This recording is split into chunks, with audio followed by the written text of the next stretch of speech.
रहमानी साहब ने कहा अंग्रेज किसको क्या दे रहे थे। हमने बचपन में पढ़ा कि मोहम्मद अली जिन्ना बहुत बड़े वकील थे और उस जमाने में शायद उनकी आमदनी 4,000 रुपए पर डे से ज्यादा थी, जो आज भी बहुत बड़ी चीज है। और मोतीलाल नेहरू उससे भी बड़े वकील थे। मैं पूछना चाहता हूं, ये उस जमाने में हजारों रुपए पर डे की आमदनी के लिए पेमेंट कौन करता था? किसी हिंदुस्तानी का मुकदमा लड़ रहे थे क्या? भारत तो बहुत गरीब था, हम तो अकाल और भुखमरी से झेल रहे थे। पेमेंट कौन कर रहा था? अंग्रेजों के मुकदमे लड़ रहे थे ना, इसीलिए तो। और मैं यह भी बताना चाहता हूं, जिसमें अशफाक उल्ला खां, राम प्रसाद बिस्मिल, चंद्रशेखर आजाद, काकोरी कांड, जो लखनऊ के पास ब्रिटिश सरकार का खजाना क्रांतिकारियों ने लूट लिया था, ब्रिटिश सरकार का वकील कौन था? JN मुल्ला, जगत नारायण मुल्ला, कांग्रेस के नेता खड़े थे ब्रिटिश सरकार की तरफ से कि इनको फीस कौन दे रहा था? उनको सरकारी वकील थे ना, तो सरकार से ही तो फीस ले रहे होंगे। अब मैं एक दो फैक्चुअल बात कहता हूं, वो तो विषय अभी सावरकर जी का माहुरकर जी बताएंगे। मैं एक बात कोट करता हूं, बहुत बड़े एक साहित्यकार हुए VS नायपॉल, जिनको 2003 में नोबेल पुरस्कार मिला है अपनी किताब एमंग द बिलीवर्स के लिए। उन्होंने बहुत पहले एक किताब लिखी, इंडिया द वुंडेड सिविलाइजेशन। उन्होंने कहा भारत दुनिया का एक विचित्र देश है, एकमात्र देश है जहां राष्ट्रवाद को बढ़ाने वाला नहीं, राष्ट्रवाद को कमजोर करने वाला इतिहास पढ़ाया जाता है। नंबर 2, उन्होंने कहा ये एकमात्र देश है जो अपने लिखे इतिहास को ऑथेंटिक नहीं मानता, दूसरों के लिखे इतिहास को ऑथेंटिक मानता। उन्होंने कहा ब्रिटेन में जाइए, कोई ब्रिटिश, फ्रेंच या जर्मन के लिखे इतिहास को नहीं मानता, कोई जर्मन, इटालियन या स्पेनिश के लिखे इतिहास को नहीं मानता।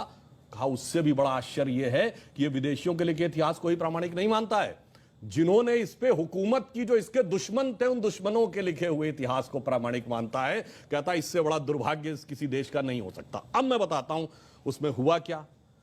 एक और उदाहरण बता रहा हूं सारे दर्शकों से। एक सवाल ये है, क्या सिलेक्टिवली भारतीय हीरो को दबाया गया? हाँ, मैं उसके 2 उदाहरण फैक्ट बता रहा हूं। मैं दर्शकों से कह रहा हूं, जाइए चेक करिए। एक KGB के जासूस था जिसका नाम था यूरी बेजनेव, जो भारत में पत्रकार बनकर 70 के दशक में रहता था। उसके संस्मरण पढ़िए। उसने लिखा, हमें एजेंडा दिया गया था कि भारत की संस्कृति को कैसे तबाह करना है और उसके लिए हम क्या क्या कर रहे थे। जो बात इन्होंने कहा कि नूरुल हसन साहब बने तो उसके बाद क्या हुआ वो छोड़िए। अब मैं एक उदाहरण बताता हूं। महमूद गजनी ने सोमनाथ का मंदिर तोड़ा। जवाहरलाल नेहरू ने डिस्कवरी ऑफ इंडिया में पेज नंबर 235 पे यह लिखा कि वो तो एक योद्धा था, उसका धर्म से कोई लेना देना नहीं था, उसने जो लूटपाट की है वो अपने किंगडम को इनरिच करने के लिए की है। जबकि हकीकत यह है कि खुद महमूद गजनवी के साथ आए हुए उसके राइटर उतबी उसने अपनी किताब तारिकुल यामनी में लिखा है कि जब उसने मंदिर पे कब्जा कर लिया और उसके पास राजा और पुजारी पहुंचे कि ये शिवलिंग मत तोड़िए, इसके लिए हम 1 करोड़ स्वर्ण मुद्राएं देने को तैयार हैं, और उसके सलाहकार गए तो जानते क्या जवाब दिया महमूद गजनी ने?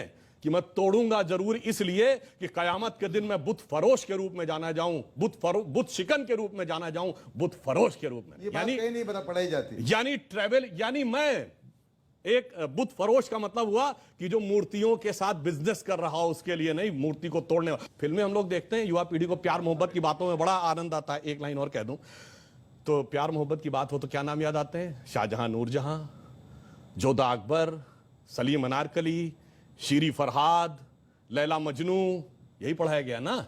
जबकि एक मुगल बादशाह बताइए जिसकी 1 दर्जन से कम ऑफिशियल बीवियां रही हों, और एक भी बादशाह बताइए ऐसा कैसा प्यार था तो 10-10 के साथ हो जाता था। एक स्त्री के प्रति समर्पित निष्ठावान प्रेम का प्रतीक 3 पीढ़ियों से हमारे दिमाग में ऐसे भर दिया गया कि बच्चे से पूछिए तो उसे यही याद आता है। इसे कहते हैं एजेंडा। और एजेंडा सिर्फ एक तरफ नहीं था। इंडिया गेट के सर्किल पे घूम जाइए, बाबर रोड, हुमायूं रोड, अकबर, वो सब तो अलग है।